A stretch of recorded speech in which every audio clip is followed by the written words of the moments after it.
অন্যান্য স্থানের পাশাপাশি মাথাভাঙাতেও শুরু হলো অনশন কর্মসূচি। কোচ রাজবংশী কামতাপুরী জাতীয় দল সংগঠনের যৌথ উদ্যোগে এই অনশন। এদিন মাথাভাঙা রেল স্টেশনের সামনে এই গণ অনশন কর্মসূচি শুরু করা হয়। জানা গেছে 3 দফা দাবিতে এই অনশন কর্মসূচি।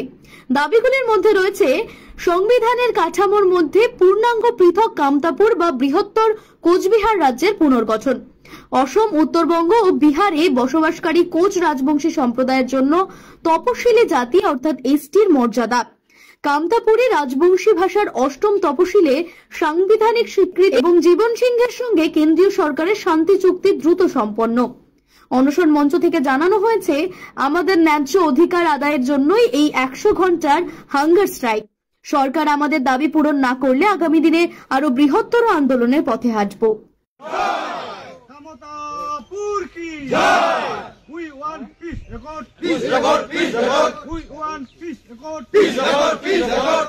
No peace record, no rest, no rest, no rest. No peace record, no rest, no rest, no rest. We want Kamtapur, Kamtapur, Kamtapur. No Kamtapur, no rest, no rest, no rest. No Kamtapur, no rest, no rest, no rest. We want ST, ST, ST. We want ST, ST, ST. No ST, no rest, no rest, no rest. No ST, no rest, no rest, no rest. No ST, no rest, no rest, no rest. জীবন সিং জিন্দাবাদ, জিন্দাবাদ, জিন্দাবাদ। জীবন সিং জিন্দাবাদ, জিন্দাবাদ, জিন্দাবাদ। DL coach জিন্দাবাদ, জিন্দাবাদ, জিন্দাবাদ। কামতাপুর কি জয়! কামতাপুর কি জয়! আজি এই অনশন শিবিরত উপস্থিত হওয়া শোক মিডিয়া মহোদয় গণক মোর হিয়া ভরা দণ্ডবাদ জানিয়া তোমার গুলানের মাধ্যমত জানান দিবার চাই যে আজিকার এই বৃহৎ গণ অনশনের মূল উদ্দেশ্য হল ভারত সরকার আর কেএলওর মাঝত যে দ্বিপাক্ষিক পৃষ্ঠক বা শান্তি আলোচনা তার অপরিণতির জবাব।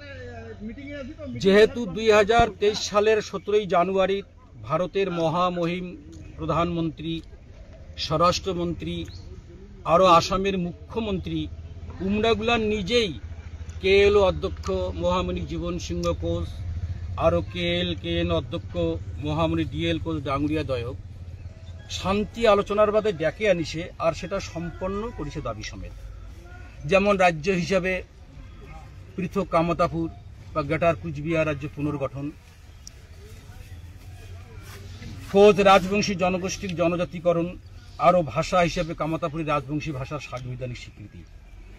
কিন্তু তারপরেও চূড়ান্ত পর্যায়ের শান্তি চুক্তি স্বাক্ষর বা পিচ একর না করিয়া কেনে আমার নেতাগুলো 3 বছর ধরে অনিশ্চিতের আন্ধারত রাখা হল, যেটা সম্পূর্ণ অসাংবিধানিক। সেই সাথে আমার শোক কামতাপুরী কোচ রাজবংশী কোচ নস্য শেখ ভূমিপুত্রগুলো চরম অপমান করা হয়েছে। কেনে আমরা কি তাহলে ভারত সরকারটি ভিক্ষা চাবার নাকছি, নাকি আমারে সয় সম্পত্তি অনৈতিকভাবে ভোগ করি নাকছে? আমার রাজ্য বাড়ি জারি জুরি ফিরিয়ে দিতে উমার কোনটে বিষয়, নাকি বর্তমান ভারত সরকারের সাংবিধানিক সচেতনতা বা মানবিকতার অভাব, নাকি জাতি বিদ্বেষী হীনমন্যতা? নইলে ঘোরতর অন্যায় ভাবে দাবে রাখিয়া আমার সম্পূর্ণ পরাধীন করে রাখা হল। কাজেই এই সংবিধান লঙ্ঘিত অবিশ্বাস্য ভারত সরকারক আজি চরম উল্লেখ এইটা